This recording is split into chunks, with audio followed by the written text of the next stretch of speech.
Good day guys, custom classes में आपका स्वागत है। ये क्लास 11th अकाउंटेंसी सीरीज़ के लिए स्टार्ट की गई क्लासेस हैं एंड आज हम लोग जर्नल एंट्रीज़ का अपना लास्ट लेसन लेने वाले हैं। उसको स्टार्ट करने से पहले आप एक इम्पॉर्टेंट जानकारी ले लीजिए। उसमें है कि आप अकाउंटिंग इक्वेशंस के क्वेश्चंस मेरे टेलीग्राम चैनल कस्टम क्लासेस के नाम से ही है, उस पे जाके आप लोग डाउनलोड कर सकते हैं, PDF फॉर्म में है।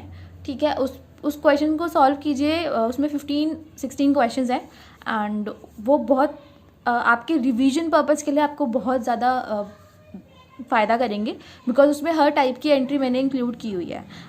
ओके, तो हम लोग आज अपनी क्लास स्टार्ट करते हैं। हम लोग आज बात करने वाले हैं एडजस्टमेंट एंट्रीज़ की। ओके, एडजस्टमेंट एंट्रीज़ आपके बुक में, अगर आपके पास अपना नया वर्जन है बुक का, तो उसमें है आपके 8.36 पेज पे। ओके, इस पे एडजस्टमेंट एंट्रीज़ है। वैसे इनकी एंट्रीज़ जो है और इनकी ट्रीटमेंट बेसिकली जो होती हैं वो आपके फाइनल अकाउंट्स, जहाँ पर आप profit and loss account and balance sheet बनाएंगे, उस चैप्टर में बहुत डिटेल से डिस्कस्ड है। लेकिन इसमें हमें एंट्रीज़ पता होनी चाहिए कि किस टाइप की एंट्री इनमें जर्नल बुक में हम लोग करते हैं। ओके, तो सबसे पहले मैं आपको एक्सपेंसेस से स्टार्ट करवाती हूँ। ठीक है, कि सबसे पहला टॉपिक होगा हमारा एक्सपेंसेस।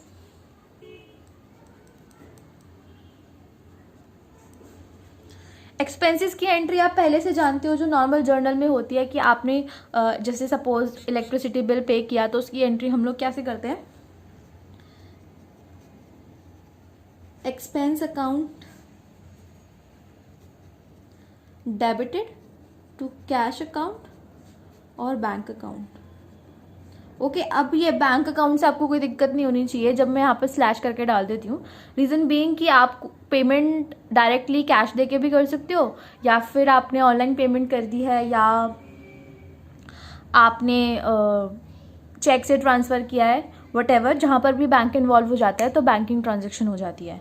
ओके, तब इसमें दो तरीके की चीज़ें आती हैं, ये हमने अपने अकाउंटिंग इक्वेशंस में भी देखी थी। एक होती है आउटस्टैंडिंग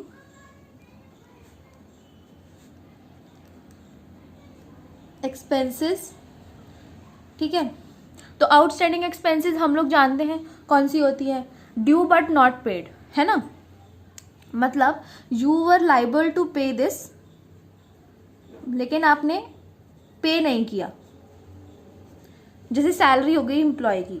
सपोज इलेक्ट्रिसिटी का एक्सपेंस लेते हैं कि आज आपके पास बिजली का बिल आ गया। ठीक है, जिस दिन वो अब आपके पास आ गया उस दिन आपको देना था। ठीक है, लेकिन आपने पे नहीं किया, तो वो आपकी क्या हो गई, ड्यू हो गई आज की तारीख में, लेकिन आपने अभी तक पे नहीं किया। ओके, तो उसकी एंट्री करेंगे। अब सबसे पहले मैं आपको ये बताती हूँ कि एडजस्टमेंट एंट्रीज होती क्या है। एडजस्टमेंट एंट्रीज ना, हम लोग जहाँ पर नाम एडजस्टमेंट लिखा होगा, मतलब कि वो जब आप अपने फाइनल अकाउंट्स को क्लोज कर रहे थे, अपने इस साल के पूरे अकाउंट्स प्रिपेयर करके सारी ट्रांजेक्शन्स को एक बार रिव्यू कर रहे थे, तब आपको कुछ ऐसी चीज़ें रियलाइज़ होती हैं जो शायद इस अकाउंटिंग ईयर की ना हो। ठीक है, जैसे क्योंकि एक्रूरल बेसिस हमारा ये कहता है कि वेदर पेड और नॉट पेड, लेकिन अगर वो उसकी लाइबिलिटी, जो उसकी ऑब्लिगेशन आपकी करंट फाइनेंशियल ईयर की है, तो ही आप उसे रिकॉर्ड कीजिए, वरना वो आपके नेक्स्ट जिस पर्टिकुलर ईयर से वो बिलोंग करती है वो उसमें जाएगी। ओके, तो इस ऐसे हम लोग आउटस्टैंडिंग एक्सपेंसेस लेते हैं। जैसे कि अब पूरे साल तो आप लोग हर बार रिकॉर्ड करते हुए नहीं चलोगे कि मैंने इतना दिया, इतना छोड़ दिया, इतना दिया, इतना छोड़ दिया। नहीं, हम लोग सबसे एंड में चलते हैं और सबसे एंड में जाके डिसाइड करते हैं कि इतना मेरा एक्सपेंस था, जिसमें से मैंने इतना एक्सपेंस पे कर दिया और अभी भी मेरे पास इतने की लायबिलिटी है जो मुझे पे करनी है, तो वो आउटस्टैंडिंग हो जाती है। ओके, अब इसकी एंट्री, अगर ये सबसे पहले सबसे एक इम्पॉर्टेंट चीज़ जिसमें जो आपको याद रखनी है एंट्री करते वक्त, कि एंट्री आपकी तभी होगी जिस दिन की या फिर जिस पर्टिकुलर में उसको मेंशन किया गया है।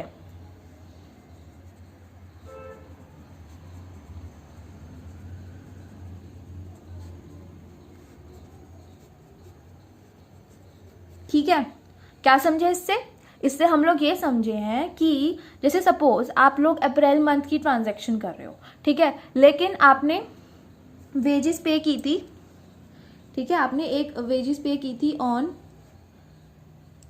15 अप्रैल, ठीक है, 15 अप्रैल को आपने वेजेस पेड, ठीक है, आपने वेज पे की थी, अमाउंट लिख देते हैं इसमें 5000। तो इसकी एंट्री कैसे बनेगी? वेजेस अकाउंट, क्योंकि ये एक्सपेंस है आपका, डेबिटेड टू कैश अकाउंट। ये क्या है? करंट एसेट्स, और करंट एसेट्स में जब डिक्रीज होता है तो हम उसे क्रेडिट कर देते हैं। ओके, तो ये आपकी उस दिन की एंट्री बन गई, किस दिन की? 15 अप्रैल की। Now at the end of the से आप एक मंथ की ट्रांजेक्शन्स रिकॉर्ड करते हो, आप एक मंथ की ही अपने फाइनल रिकॉर्ड्स बनाते हो, तो ऑन दी 30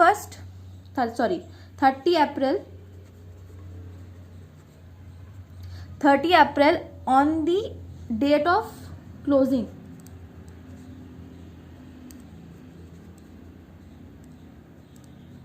ठीक है, तो जिस दिन आपके अकाउंट्स क्लोज हो रहे हैं वो 30 अप्रैल भी हो सकती है वो, और नेक्स्ट ईयर की 31 मार्च भी हो सकती है।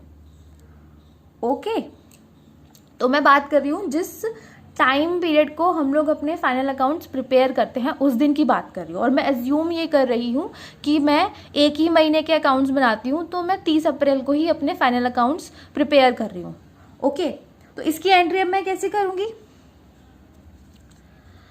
क्योंकि ये इस साल का ही एक्सपेंस है तो मेरी अकाउंट्स की बुक में वो इस साल का एक्सपेंस नाम से ही शो होना चाहिए, वेदर पेड और नॉट पेड। ओके, अब एक्सपेंस किस नाम से बना?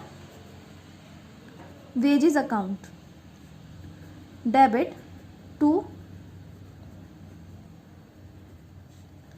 आउटस्टैंडिंग वेजेस अकाउंट, ठीक है, ये इसकी एंट्री बनेगी एट द एंड पे। अब मैं इसको एक क्वेश्चन लेके समझा देती हूँ कि on the date of closing of accounts मतलब कि आपकी जो अकाउंटिंग पीरियड की थी उसकी ट्रांजैक्शन का लास्ट डेट अब आ गया है। इसके बाद अब जब आप ट्रांजैक्शन रिकॉर्ड करेंगे तो वो नए साल की या फिर नई अकाउंटिंग पीरियड की ट्रांजैक्शन की बुक्स में करेंगे। ओके, तो closing of accounts, we found that ₹6,000 wages are outstanding। मतलब क्या? मतलब ये कि आपने ये पाया जब आप फाइनल अकाउंट्स को प्रिपेयर कर रहे थे, जब आपने सारी bills and invoice everything you checked, so you realise कि आपके पास 6,000 रुपये ऐसे हैं जो आपने अभी तक पे नहीं करे हैं, ठीक है, 6,000 वेजेस के अभी आपको देने थे, वो उसी महीने में आपको दे देने चाहिए थे, लेकिन आपने दिए नहीं है, तो उसकी एंट्री हम लोग एंड में करेंगे, ठीक है, वेजेस, क्योंकि वो पर्टिकुलर एक्सपेंस जो आपका इस अकाउंटिंग पीरियड में ही हो जाना चाहिए था, ठीक है, उसको डेबिट करेंगे क्योंकि एक्सपेंस तो आपका इंक्रीज हो गया, बिकॉज एक्रूरल बेसिस के हिसाब से आपकी ऑब्लिगेशन तो इसी साल की, इसी अकाउंटिंग पीरियड की राइज हो गई, ठीक है, और उसको क्रेडिट करते हैं आउटस्टैंडिंग वेजेस के नाम से या फिर आउटस्टैंडिंग एक्सपेंस के नाम से। ओके, क्यों? क्योंकि याद है मैंने अकाउंटिंग इक्वेशंस में बताया था कि आउटस्टैंडिंग वेजेस हमारी लाइबिलिटी होती हैं, और जब लाइबिलिटी इंक्रीज होती है तो उसको क्रेडिट किया जाता है, याद है ना, ठीक है, तो यहाँ पर हम लोग 5,000 लिखेंगे और आउटस्टैंडिंग वेजेस के साथ 6,000। ठीक है, अब एक केस तो आ गया ये, ठीक है, जहाँ पर मैंने मिडल ऑफ द मंथ या फिर middle of the accounting period मैंने एक ट्रांजैक्शन करी थी, और एंड जिस वक्त हम लोग अपनी बुक्स क्लोज कर रहे थे उस वक्त मुझे रियलाइज हुआ कि 6,000 अमाउंट अभी भी आउटस्टैंडिंग है। अब सेकंड केस ये निकल कर आता है, पीछे लिखते हैं, यहाँ पेज खत्म हो गया।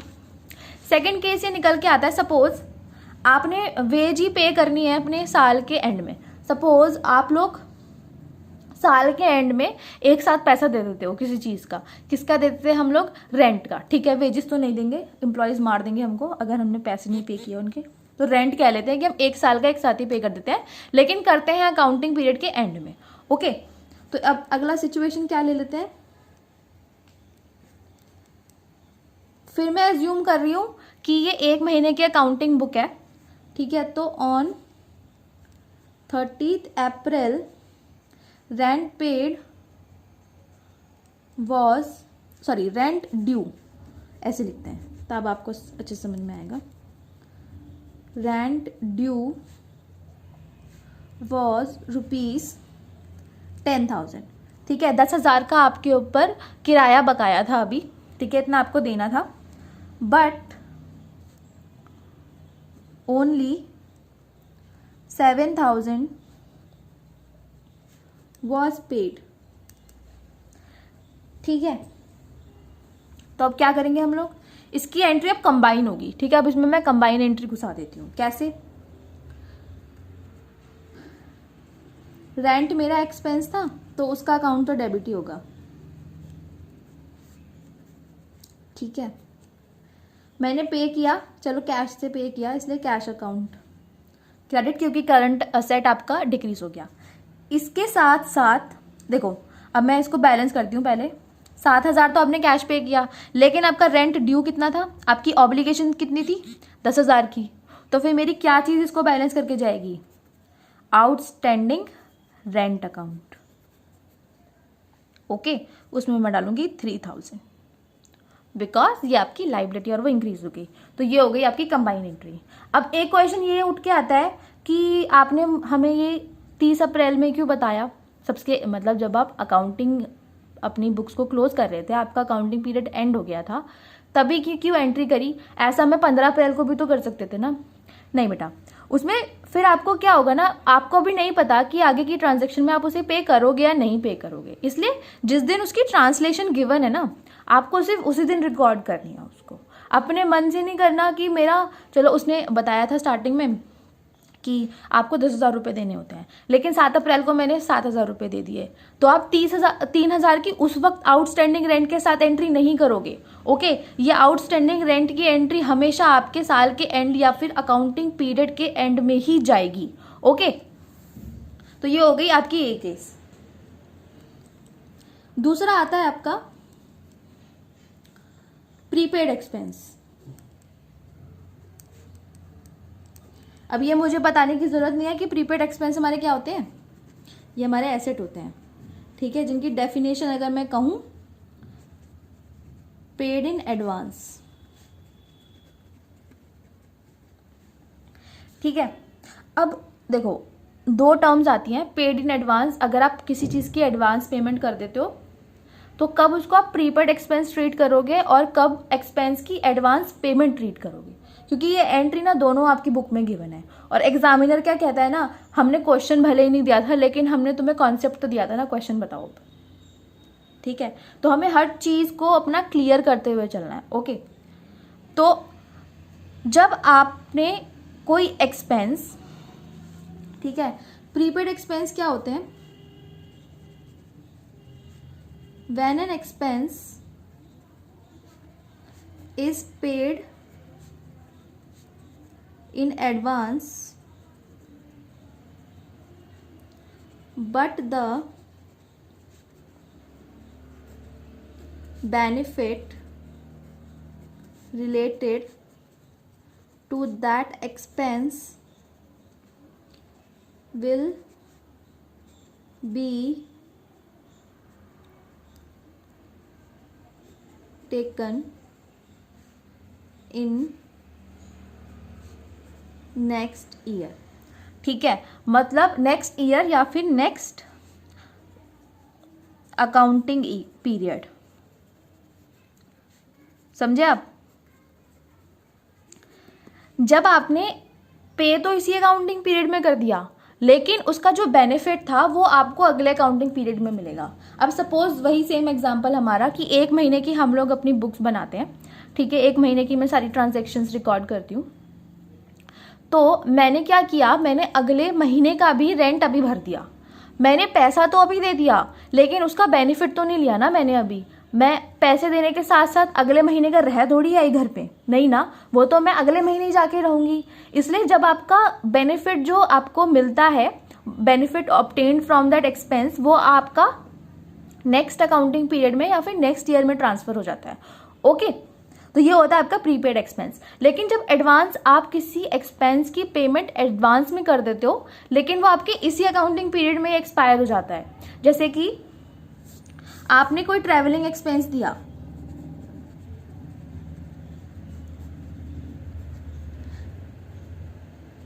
जैसे आपको इधर से उधर किसी काम से अपने एम्प्लॉय को भेजना था। सपोज आपको दिल्ली से कानपुर किसी को भेजना था अपने काम के रिगार्डिंग, और आपने उसको बोला कि तुम क्योंकि मेरे बिजनेस के बिहाफ पे जा रहे हो तो तुम्हारा पैसा मैं पे करूँगा।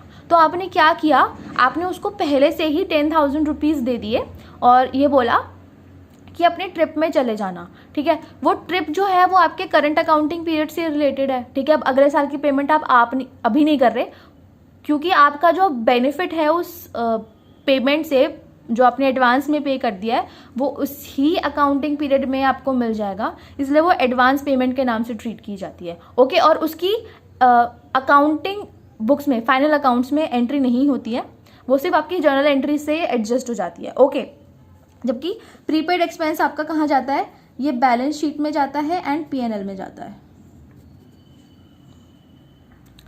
ओके, तो ये हो गया आपका। ठीक है, तो एडवांस पेमेंट हो गया, बैलेंस शीट में नहीं जाता शायद। तो एडवांस पेमेंट ये होती है आपकी। तो अभी मैं सिर्फ आपको प्रीपेड एक्सपेंस बता रही हूँ कि प्रीपेड एक्सपेंस की ट्रीटमेंट कैसे होती है। एडवांस पेमेंट की मैं आपको सबसे एंड में एडिशनली समझा दूंगी।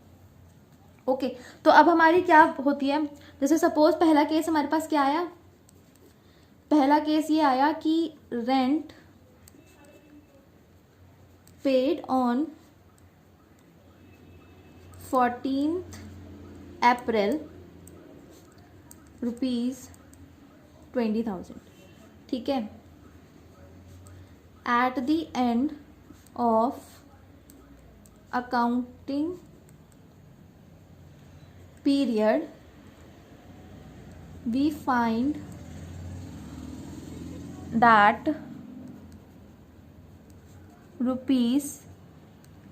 ₹5,000 of rent belongs to next month। Okay, अब इसकी एंट्री कैसे करेंगे, तो इसकी एंट्री मैंने क्या की, सबसे पहले तो मैं रेंट को आपने एक्सपेंस पे कर दिया क्योंकि ये आपका एक्सपेंस है। ठीक है, तो आप उसको हमेशा डेबिट करोगे जब एक्सपेंस आपका इंक्रीज होता है, जब आप एक्सपेंस का पेमेंट करने जाते हो। ठीक है, और उसकी पेमेंट आपने कर दी कैश से। तो 20,000 तो मेरे ये पूरा का पूरा निकल गया, और इसने मुझे बताया भी नहीं पूरे अकाउंटिंग पीरियड में। लेकिन जब एंड में जाके मुझे पता चला तो मैं इसके पास तगादा करने चली गई कि तूने मेरे पैसे कैसे खाए, रेंट तू तो था भी नहीं इस मंथ का, फिर भी तूने एक्स्ट्रा क्यों लिए, तब चल वापस कर। ठीक है, तब उससे वापस कैसे लेंगे, वैसे तो हम उसको हड़का के उससे वापस ले सकते थे, लेकिन नहीं, हम अकाउंटिंग में शिष्टाचार का पूरा सा फॉलो करते हैं। तब उसकी एंट्री कैसे करेंगे, prepaid expenses account debited, reason being ये आपका करंट एसेट होता है, टू रेंट अकाउंट। ठीक है, और कितना आपका एक्सेस गया हुआ था, 5,000। तो अब देख रहे हो आपका एक्सपेंस जो था वो डिक्रीज हुआ तो उसको क्रेडिट करना पड़ा, लेकिन आपका जो एसेट था करंट एसेट वो इंक्रीज हुआ तो उसको डेबिट करना पड़ा। ठीक है, तो ये होती है। इससे क्या हुआ, देखो आपने जब, एक सिंपल सी भाषा में समझो, जब आपने इसमें रेंट अकाउंट में प्लस किए थे, ठीक है 20,000, तो अब उससे माइनस करने के लिए उसको उल्टा करोगे ना, माइनस में लिखोगे कि -5,000। तो जब हम लोग रिवर्स एंट्री करते हैं ना, जब कोई चीज़ हमने डेबिट किया है और उसको क्रेडिट कर देते हैं उसके बाद, तो वो उतने ही अमाउंट से कैंसिल हो जाती है। ठीक है, तो रेंट अकाउंट में से मेरे 5,000 निकल गए। ठीक है, टाटा बाय बाय हो गया। तो पहला केस तो ये हो गया। क्योंकि इसमें ट्रांसलेशन या फिर जिस वक्त हमें रियलाइज हुआ कि प्रीपेड एक्सपेंस था वो eight the end of accounting period था। लेकिन सेकंड आता है rent paid on 12th April ₹50,000 out of which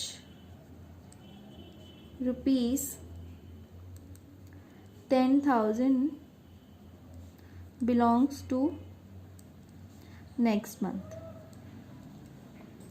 ठीक है, और ये पूरा क्वेश्चन मेरा इस एजम्पशन पे चल रहा है कि मेरी अकाउंटिंग बुक्स 30 अप्रैल को क्लोज हो जाती है 1 महीने की। तो बाद में मुझे ये मत बोलना कि मैम ये इसी साल का वो था एक्सपेंस। नहीं, मैं 1 महीने की बुक्स बना रही हूँ, 1 साल की नहीं बना रही। ठीक है, इस बात को ध्यान में रखना। ओके, तो इसकी एंट्री अब मैं कैसे करूंगी? रेंट अकाउंट डेबिट, मैंने एक्सपेंस तो इसके नाम से कितना किया? 50,000 का। ठीक है, मैंने कैश कितना पे किया? इस साल का मेरा कैश कितना जाना चाहिए था? सॉरी। तो अब इसकी एंट्री कैसे करेंगे?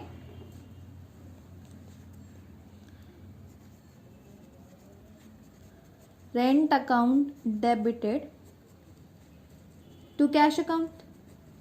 अब पते की बात यह है कि मैंने कैश कितना पे किया था? मैंने कैश पे किया था 50,000। लेकिन इस साल की ऑब्लिगेशन मेरी कितनी रेंट की बनती थी? वो तो सिर्फ 40,000 की बनती थी ना, क्योंकि 10,000 तो मैंने नेक्स्ट मंथ का पे कर दिया। ठीक है, तो इस महीने की है ऑब्लिगेशन। तो प्रीपेड रेंट आपका कितने का हो गया? वो हो गया आपका 10,000 का। हो गया बैलेंस इक्वेशन। तो ये जब होता है जब आपकी ट्रांसलेशन या फिर आपको इन्फॉर्मेशन जिस वक्त आपने की थी, ट्रांजैक्शन की थी, उसी वक्त आपको रियलाइज हो जाती है। ठीक है, तो ये हो गए आपके एक्सपेंसेस की बात। अब हम लोग चलते हैं नेक्स्ट इनकम पे कि इनकम क्या है। ओके, इनकम होती है एक तो होती है एक्रूड इनकम।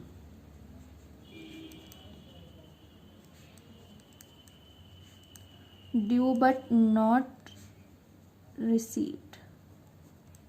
ओके, तो देखो एक्रूड इनकम जब हमारी नॉर्मल एडजस्टमेंट एंट्री क्या होती है at the end of accounting period. अभी सिर्फ ये एंट्री नोट कर लो अपनी।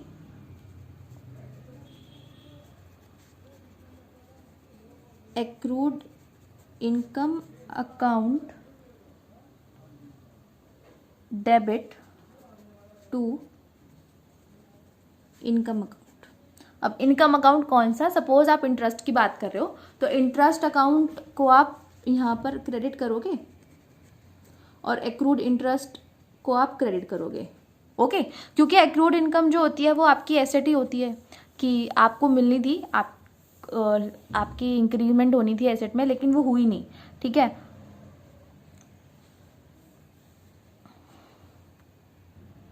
और ये आपका इनकम अकाउंट इसलिए क्रेडिट होता है क्योंकि इनकम में जब इंक्रीज होता है तो वो हमेशा क्रेडिट किया जाता है। ठीक है, क्योंकि वो आपकी इसी साल की है तो आप एंट्री भी इसी साल करोगे। अब इसका केस देखो, हमें इंटरेस्ट रिसीव्ड हुआ अकाउंटिंग पीरियड के लिए कितना? 5,000 रुपये। तो इसकी सिंपल एंट्री बन जाएगी क्या? Cash account debit to interest account 5,000 and 5,000। ठीक है, लेकिन at the end of accounting period हमें ये रियलाइज हुआ कि जो पूरा इनकम ड्यू था वो मेरा 7,000 था। ठीक है, तो इंटरेस्ट ड्यू 7,000 जिसमें से रिसीव्ड कितना था? 5,000। तो टोटल 2,000 एक्रूड इंटरेस्ट हो गया आपका। तो अब इसकी एंट्री कैसे करेंगे हम लोग? इसकी एंट्री हम लोग ऐसे करेंगे, accrued interest account debited to interest account. ठीक है, 2,000 से, क्योंकि देखो अब हो गया ना पूरा 7,000 का आपका ड्यू था, 7,000 ही आपका इनकम क्रेडिट हो गया अकाउंट में। ठीक है, अब हम लोग सेकंड पे चलते हैं। सेकंड केस हमारा क्या आता है। अब ये तो हमने रियलाइज किया सबसे एंड में, लेकिन जिस वक्त ट्रांजैक्शन हैपन हुई हमें उसी वक्त बता दिया गया कि अभी भैया हमने तुम्हारे 2000 रुपये नहीं दिए हैं। ठीक है, तो अब इसकी ट्रांजैक्शन कैसे होगी, देखो इसकी ट्रांजैक्शन होगी, सबसे कैश लेते हैं, cash account debit to income account. अब देखो ड्यू कितनी थी आपकी इनकम, 7000 थी, इंटरेस्ट थी आपकी 7000 ड्यू थी। ओके, जिसमें से आपको कैश कितना मिला 5000, लेकिन 2000 बैलेंस करवाने हैं। 2000 बैलेंस करवाने के लिए मैं क्या करूँगी, एक्रूड इनकम को भी डेबिट करूँगी 2000 से, रीज़न बीइंग ये आपका एसेट है, ठीक है, और ये इनकम। ओके, तो समझ में आ गया। ऐसे हमारा होता है एडवांस इनकम का। एडवांस इनकम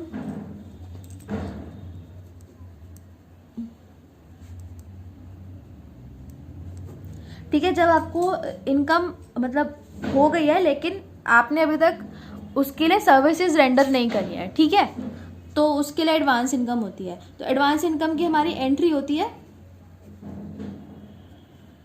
सिंपल, क्योंकि एडवांस इनकम आपकी लायबिलिटी हो जाती है और आपने मजे से पैसा तो ले लिया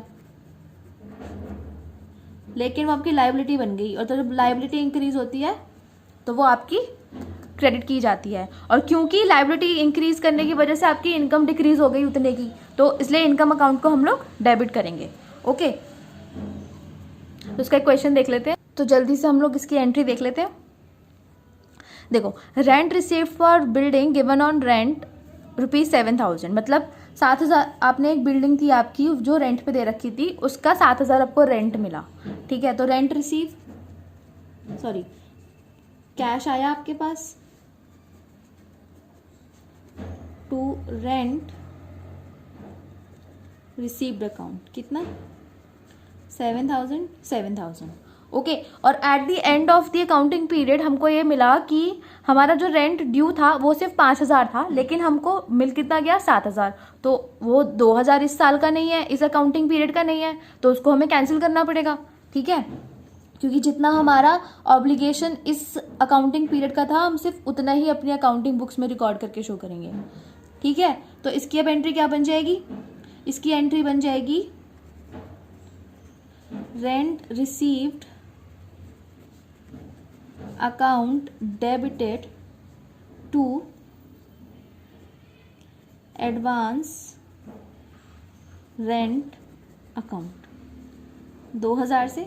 अब 2000 कैसे समझ में आया, 7000 आपको टोटल मिला था, ड्यू आपका 5000 था, तो 2000 आपका एडवांस हो गया। अब वही सेम बात आ गई कि जिस दिन आपको रेंट रिसीव हुआ था, ठीक है, जिस दिन ट्रांजैक्शन रेंट रिसीव की हुई थी उसी दिन उसने आपको ये बता दिया कि मैं 2000 आपको एडवांस दे रहा हूँ, तो उस वक्त की हम लोग ट्रीटमेंट कैसे करेंगे, उस वक्त की हम लोग ट्रीटमेंट करेंगे cash account debited to rent received account to advance rent account. Okay, अब इसमें अमाउंट देखो कैसे डलेगी, कैश आपको कितना मिला 7000, इस साल का आपका कितना रेंट बनता था 5000, और 2000 आपका एडवांस हो गया। तो ये हो गई आपकी ट्रांजैक्शन पूरी इनकम एंड एक्सपेंसेस की, ठीक है। अब इसके सेकंड पार्ट में ही मतलब इसका सेकंड पार्ट मैं आपको इसके साथ ही पोस्ट कर दूंगी, उसमें मैं आपको बाकी की जो आपके एडजस्टमेंट एंट्रीज रह गई हैं, छोटे छोटे कॉन्सेप्ट्स हैं 2-2 मिनट के, वो मैं आपको एक्सप्लेन करके डाल दूंगी। ओके, तो नेक्स्ट वीडियो भी ज़रूर देखिएगा।